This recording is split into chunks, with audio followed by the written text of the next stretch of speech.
robe en basin jusqu'aux chevilles, pieds nus sur le tapis rouge et du Tchad. Peut-être comme le Tchad, rouge du sang de son époux disparu. Effacer le sang rend les tapis doux. Où ce tapis est devenu le corps oublié de l'homme disparu, et qu'elle caresse à chaque minute. Et ce geste le rend présent, et il est là, doux, si doux. Et elle fixe le mur blanc, elle parle d'une voix calme, chargée d'une dignité sourde. Elle dit qu'elle n'a pas peur de la mort et qu'il n'avait pas peur de la mort. Que tout jeune déjà, lorsqu'ils se sont rencontrés dans la maison de son père, ils savaient qu'ils étaient promis l'un à l'autre, comme ils savaient que leur pays était au centre de leur vie. Et ils ont tenu cela. L'amour qu'ils partageaient avec cette pudeur des mots, avec cette pudeur des gestes. Et l'amour de leur pays, depuis le premier jour jusqu'au dernier à N'Djamena, quand ils sont venus le chercher et qu'il a dit « Je n'ai rien à me reprocher », et qu'ils l'ont frappé, et qu'il ne s'est pas défendu, et qu'il est resté debout, et qu'ils l'ont obligé à se coucher. Et puis, raconte-moi, Sally. Je n'ai qu'un filet de voix, elle me regarde avec tant d'indulgence. En 1976. Non, c'était en 77. J'ai oublié la date exacte.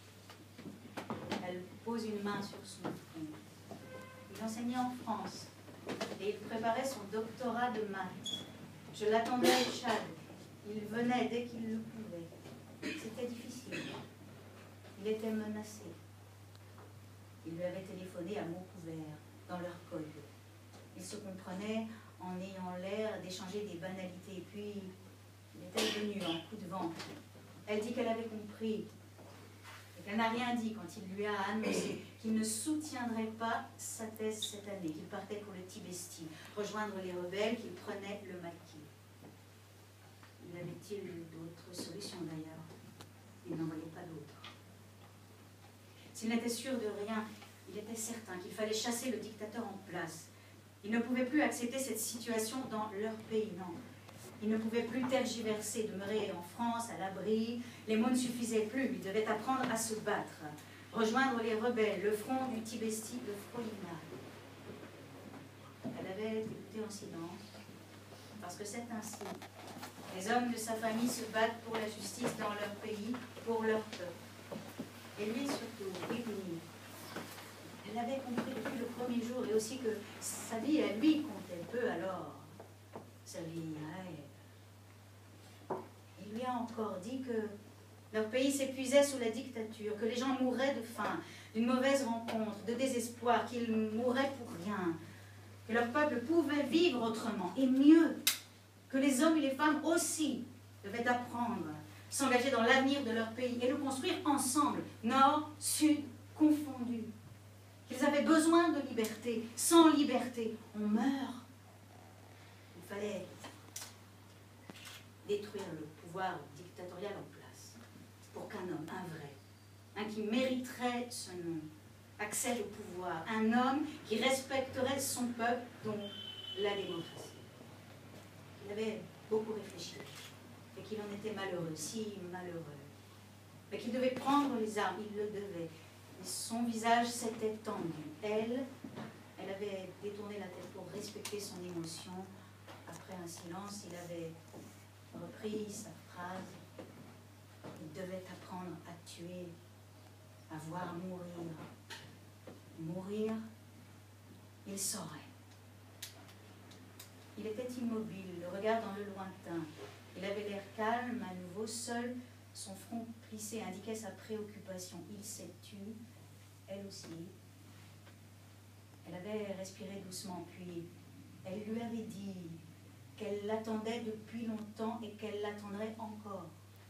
Avant son départ, il s'était marié après toutes ces années de fiançailles et elle lui avait redit qu'elle l'attendrait jusque dans la mort, qu'elle il n'avait pas peur. Elle comprenait qu'il fallait attendre pour avoir un enfant, mais pas trop. Il l'avait quittée très vite, sans se retourner. Elle avait regardé longtemps le vent, effacé ses pas dans le sable devant la maison et il n'y avait plus que le sable, plus de traces de lui, comme s'il n'était pas venu, comme s'il ne lui avait pas parlé, comme s'il avait été emporté par la tempête qui s'élevait. Et elle a mis son voile devant son visage pour lutter contre le sable, les tourbillons de sable. Elle avait frissonné et le vent, elle avait écouté le vent. Sa voix à lui qui disait qu'il n'avait pas peur de la mort. Et il s'est rappelé comme il lui parlait à elle. Ou bien il parlait pour lui-même à voix haute, c'était un peu pareil. Il n'avait presque pas besoin de mots, presque pas de regard non plus. Un silence partagé, il était là, elle était là, ils étaient côte à côte, cœur à cœur, et ils le savaient, tous les deux. Il a parlé de la guerre après. Après le Tibesti, après le maquis, non? Il ne m'en a jamais parlé. Il avait besoin d'être seul. Que va-t-il décider absolument seul dans le noir? Ibni. Ses doigts tremblent encore plus si fort qu'il ne peut rien saisir, rien. De cette inscription dans sa chair, il a mesuré que la guerre n'est pas la solution, pas pour lui. Mais quelle est la solution?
Dans le jardin de la Louve à Montreuil, Mohamed Saleh, matheux lui aussi, second fils d'Ibni,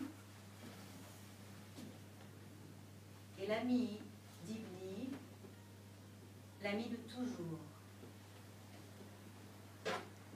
Ils sont assis autour de la table en fer forgé sur la pelouse devant leur assiette intacte et sans doute froide. Le soleil se couche dans ses cheveux d'un rouge incarnat, les enflamme. Elle se penche, lui se rapproche dans sa chemise blanche, leur tête s'incline.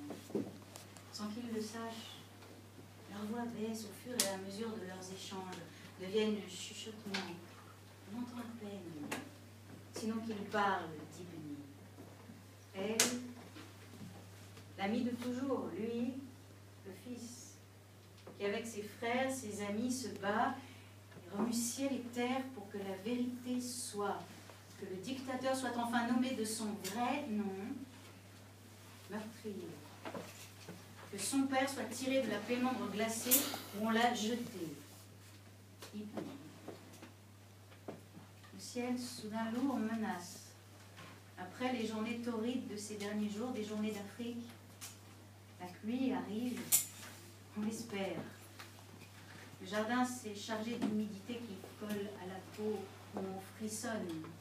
Mais on n'arrive pas à quitter le jardin. Il suffirait de se lever, de s'avancer de quelques pas seulement. La véranda est tout près, mais on n'arrive pas. Ibni, son prénom, quelque chose de lui, est suspendu dans l'air, au-dessus de nos têtes, en nous. Ibni, rentrez à l'abri. Où est-on à l'abri? Le ciel tonne, on lève la tête. On ne voit rien qu'un crépuscule qui s'assombrit. On frissonne, on ne sait pas très bien de quoi. On a la gorge, la main, le cœur serré. Les souvenirs, les mots si petits. Et son nom qui prend toute la place. On ose à peine écouter ce chuchotement à deux voix. Il y a sa poitrine à elle qui se soulève de plus en plus. Son grain de voix qui se casse un peu. Et sa voix à lui qui redevient audible. Je ne veux pas errer, je retournerai au Tchad. Malgré le danger, j'y retournerai. On a besoin de moi là-bas. J'y retournerai continuer le combat de mon père, lui rendre honneur. Il est arrivé avec à la main un paquet rectangulaire, ouvert fébrilement. Portrait d'Ibni avec l'un de ses amis d'enfance, Avini. Portrait d'un jeune homme des années 70. Sur le campus d'Orléans, assis sur la pelouse, bras sur un genou et qui regarde bien en face, si intensément, l'appareil photo, déjà si intensément, déjà bien en face. Et on pense qu'il est beau, qu'il ressemble à Victor Jara ou à Jim Morrison, ce qui nous fait tous rire. Il a une douceur sur le visage, dans ce sourire esquissé, vraiment très doux, qu'il a un peu perdu. On ne l'a jamais connu ainsi grave, mais si détendu. Ils sont partis côte à côte, l'ami de toujours et le fils. La petite porte bleue du jardin claque. Ils sont sur le chemin, le métro est en bas de la rue. Première goutte de pluie s'est écrasée sur la fenêtre de la cuisine. Le portrait d'Ibni au sourire si doux est resté sur la table, contre le mur. Un rectangle noir et blanc contre le mur blanc. On ne voit plus très bien ses traits. L'ombre gagne. Et on n'ose pas cette caresse qui brûle les doigts. La main ne peut pas. Elle s'avance et s'immobilise à quelques centimètres. Il suffirait d'avancer encore un peu la main